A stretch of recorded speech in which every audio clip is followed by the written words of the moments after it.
about in the section Trigonometry, Pythagorean Theorem, Lesson 5.2. Turning to this page in your notes, the corresponding sections in the emailed textbook, if you wish to read, is in pages 377 to 390.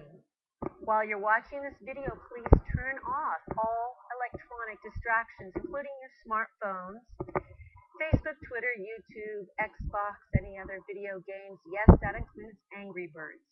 I'd like you also to include the location that you're watching this video and the date and time. Quick review. In using the Pythagorean Theorem, you need to be very comfortable with working with radicals. Here's a quick radical review. Root 3 times root 3 is technically root 9, which is just 3. So what you need to notice is root 3 times root 3 is just 3. Root 2 times root 2 is root 4, which actually becomes 2. So I want you to not think of this middle step, but rather go straight from root 2 times root 2 is just 2. Root 5 from root 5 times root 5, therefore, is just 5. I'd like you to consider this. Pause the video and solve for that row. Welcome back.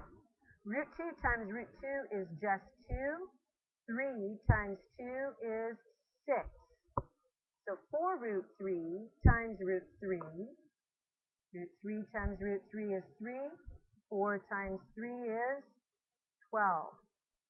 Root 6 times root 6 is just 6.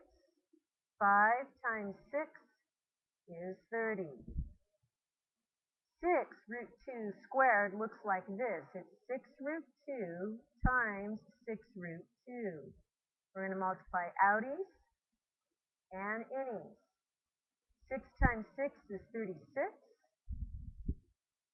Root 2 times root 2 is 2. 36 times 2 is 72. Once again, 4 root 3 squared looks like this. 4 root 3 times 4 root 3. Outies and innies. 4 times 4 is 16. Root 3 times root 3 is 3. 16 times 3 is 18. 5 root 5 squared looks like this. 5 root 5 times 5 root 5. Outies and innies. 5 times 5 is 25.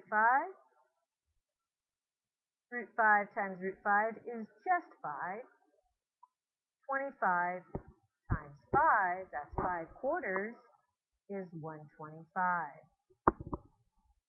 Now we're going to work on filling in the blanks. 5 root 2 times what is 10? Fill in that 10. There should be a 10 there. 5 root 2 times what is 10? Well, we know we need another root 2 there, because root 2 times 2, root 2 is 2, 5 times 2 is 10. So what goes in the blank here is just root 2. 3 root 3 times what is 9? We know we need to get rid of this root 3 here. So we're going to times by root 3. Root 3 times root 3 is 3. 3 times 3 is 9. So the correct answer here is root 3. You try to fill in that last blank.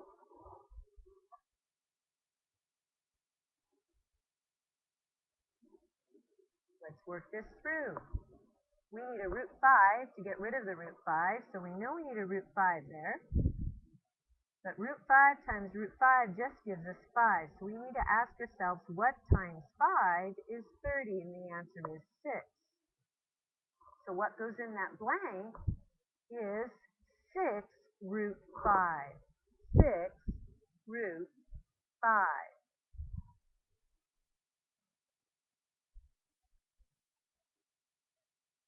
You try those last two blanks at the bottom, hit the pause button, fill in the blanks, and then hit play. Welcome back. Let's check your work.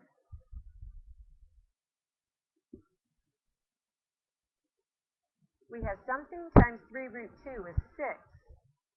We know any radical times itself is just the number. So if we times this by root 2 times root 2 is 2.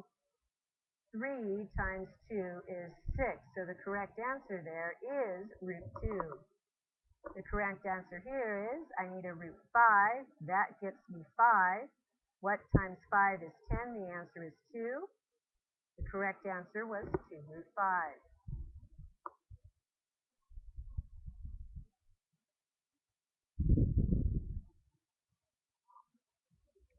Now we're going to learn about the Pythagorean Theorem. Key words: right triangle, leg, hypotenuse. You should have a highlighter, a pencil, and colored pens and pencils in hand.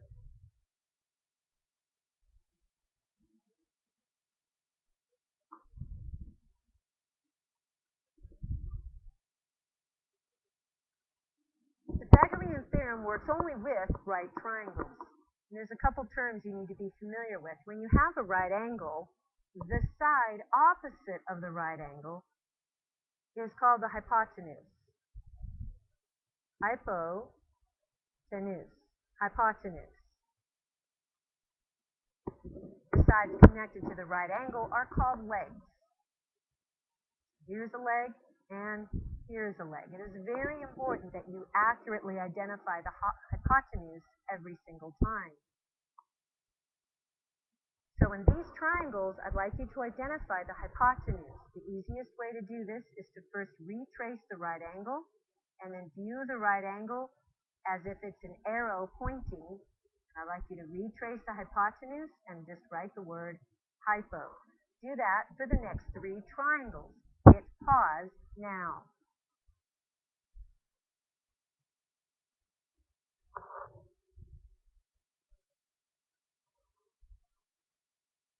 Welcome back. In these 3 triangles, the hypotenuse is here, across from the right angle, here, and here. Those are the hypos.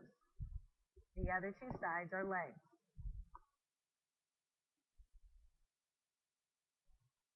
When do you use what's called the Pythagorean Theorem?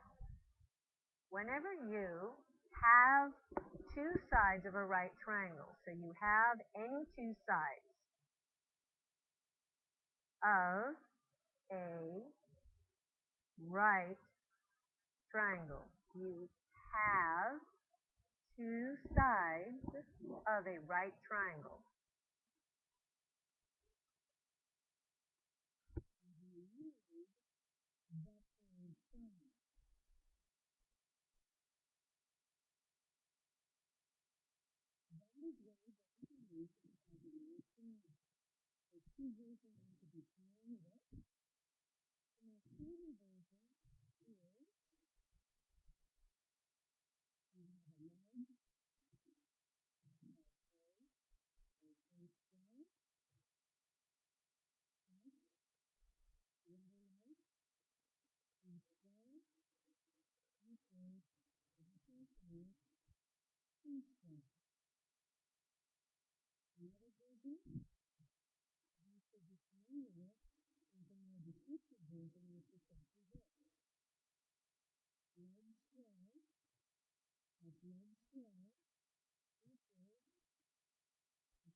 then it is really right triangle. In other words, it's a Pythagorean theorem that is a right triangle.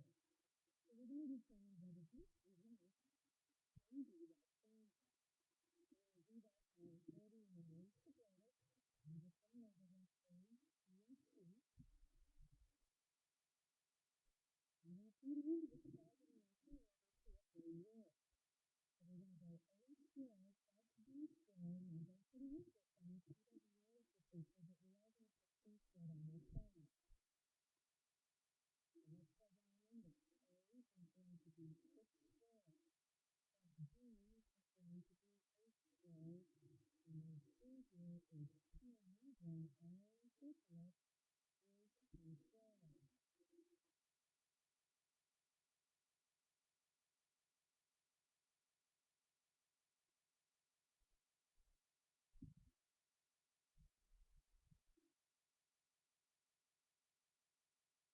Six times 6 is 36.